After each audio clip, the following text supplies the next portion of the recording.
Alors, nous venons de subir 2 ans de difficultés économiques et donc l'impact a été très lourd pour le groupe Ségère, puisque, sans trahir de secret, on avait beaucoup de trésorerie, nous n'en avons plus aujourd'hui. Nous sommes à peu près à moins 20% de ce que le cinéma faisait il y a 2 ans à peu près. La culture a été impactée de manière différente, simplement parce qu'il y a eu une cacophonie ambiante, partir avant tout le monde, les gens ne comprenaient pas pourquoi le cinéma et la complexité de mise en place, on a été dans l'œil du cyclone en fait. Il y avait une incompréhension de nos spectateurs qui étaient contraints chez nous et pas ailleurs. Ça a été ça la plus grosse complexité de gestion de ce pass sanitaire. Je dis toujours, on est un beau pays, il y a eu beaucoup d'aides de l'État, il y a eu le quoi qu'il en coûte. J'étais pas forcément optimiste il y a 6 mois encore. Et aujourd'hui, l'État nous a aidés et on va dire qu'on a sauvé le groupe et on va essayer de revenir à ce qu'était la vie avant et le cinéma. Et on espère juste que les clients vont revenir à 100% comme c'était le cas. On est sur le chemin. Concernant la reconquête de ce public qui n'était pas dans nos salles pendant plusieurs mois parce qu'on était malheureusement fermés, on a commencé par la première locomotive, c'était Fast and Furious. Voilà, c'était une franchise qui est très très connue.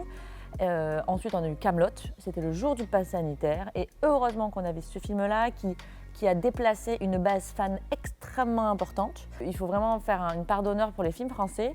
C'est vraiment le cinéma français qui a sauvé le cinéma en général dans ce pays, parce qu'on a eu beaucoup de sorties de films français, malgré la crise, malgré les jauges, parce qu'il ne faut pas oublier qu'il y a eu des jauges également, et malgré le pass sanitaire. J'ai remarqué un changement de clientèle, c'est qu'au début, on prenait la jauge de 50%, donc on n'avait pas besoin de pass sanitaire, donc on avait tout le monde. Et à partir du 6 août, on a été obligé de faire le pass sanitaire, et là, on a changé de clientèle parce qu'il y avait beaucoup moins de monde, tandis que les gens n'étaient pas vaccinés, donc on a eu des problèmes de fréquentation. On a eu un petit problème au départ. Au début, on était des héros parce qu'on était anti-vax, tout ça, et après, on est passé collabo du jour au lendemain parce qu'on demandait les passes sanitaires. Donc ça a demandé un jour ou deux, puis après ça s'est calmé, ça s'est très bien, quoi. Le pass sanitaire a quand même bien changé mon rythme au cinéma parce qu'il a fallu comme je n'étais pas vacciné, il a fallu que je fasse de nombreux tests. Et il y a plein de films que j'ai loupés, des gros films en plus, et donc j'ai fait le choix de me faire vacciner pour que ce soit beaucoup plus facile.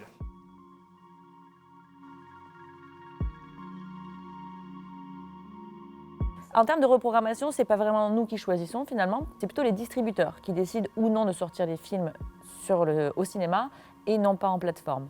Alors, on va dire que dans 90% des cas, les films sont effectivement sortis au cinéma ou sortiront au cinéma. Et on a eu quelques défections entre guillemets. Globalement, nous, on a une reprogrammation sur toute l'année depuis la réouverture. Ça se bouscule un peu au portillon des fois, mais c'est pour le plus grand bonheur des spectateurs.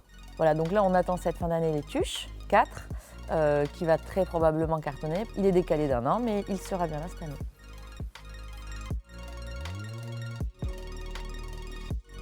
On lutte beaucoup pour que les distributeurs arrêtent de décaler des films. On sait qu'on a perdu Top Gun 4 fois, et maintenant c'est au mois de mai. Voilà, nous, ce qu'on fait aujourd'hui, c'est que toute la filière cinéma soit solidaire. Et le dernier maillon, c'est les spectateurs. On a beau mettre tout en place, tant que les spectateurs n'auront pas décidé de revenir à 100%, on aura toujours un petit peu de mal. Alors pour l'Olympia, le bâtiment était extrêmement abîmé. On n'était pas propriétaire du bâtiment, on était juste locataire. Donc il aurait fallu investir des sommes qui sont astronomiques. Et donc post-Covid, effectivement, il faut savoir qu'avec le groupe Ségère, il y a pas mal d'investissements qui ont été un petit peu arrêtés net. Donc c'est sûr que pour la rénovation de l'Olympia, le Covid n'a absolument pas aidé. Donc on peut pas mettre ça sur le dos du Covid.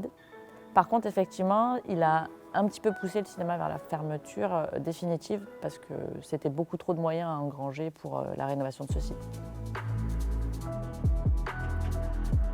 L'idée, c'est que La Rochelle reste une ville qui soit dynamique et puis qui soit une ville où aucune autre salle ne fermera.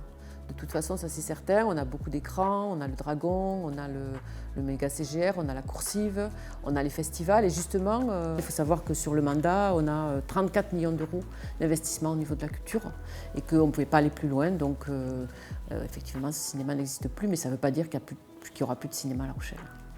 À La Rochelle, on a eu plusieurs cas de figure.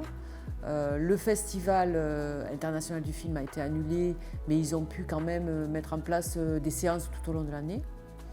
Le festival de la fiction TV a eu lieu, mais il a dû se faire dans une forme à Paris avec beaucoup moins de films. Et le festival du film d'aventure, du film et du livre d'aventure, s'est passé en ligne. Donc on peut constater bien évidemment pas de public, mais quand même une agilité des uns et des autres pour essayer de faire en sorte d'exister quand même, de continuer quand même à travers des formes différentes pour que chacun puisse en profiter, continuer à en profiter et que le public ait quand même satisfaction d'une certaine façon.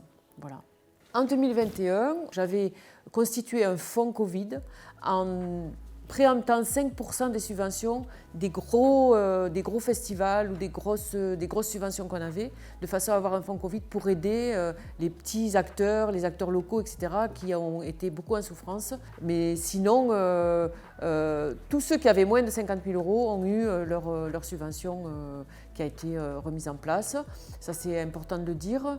Ce qui est important aussi de dire, c'est qu'on a accompagné davantage le fonds audiovisuel de recherche. On a donné un soutien complémentaire en investissement de 30 000 € pour le phare, de façon à ce qu'il soit en capacité de faire des projections de plein air de grande qualité, parce que justement, la Covid nous a montré que les projections de plein air, c'était beaucoup plus simple à organiser. La Rochelle est la ville quand même du cinéma, au vu des nombreux festivals, et on tient à ce que ça continue, et on tient à affirmer notre soutien à tous ces festivals. Je gère ce métier depuis 34 ans. J'ai commencé comme contrôleur, après j'ai fait opérateur, chef opérateur, puis maintenant je suis agent polyvalent pour CGR depuis 10 ans à peu près. Voilà. Je dis aux gens, venez au cinéma. Le cinéma, c'est mieux au cinéma qu'à la télévision. En plus, en ce moment, il y a des films magnifiques. Les gens n'ont pas à avoir peur parce que les passes sanitaires, maintenant tout le monde est vacciné dans les cinémas, on est obligé de prendre le pass sanitaire, donc venez nombreux. Voilà ce que je dis. Je voudrais remercier tous mes clients, dans 99% des cas, qui ont été patients, qui ont été compréhensifs quant à la mise en place du pass sanitaire.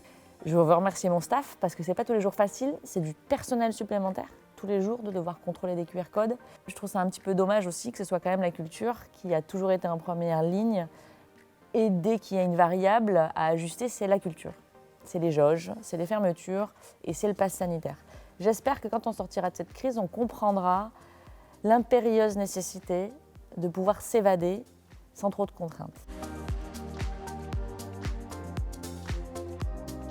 On essaie de donner envie aux gens d'aller au cinéma. On ne peut pas faire grand-chose d'autre. Il faut de la matière, il faut que les salles soient belles, il faut qu'on continue à investir dans les salles. Et puis on va revenir comme avant, à avoir une vie normale.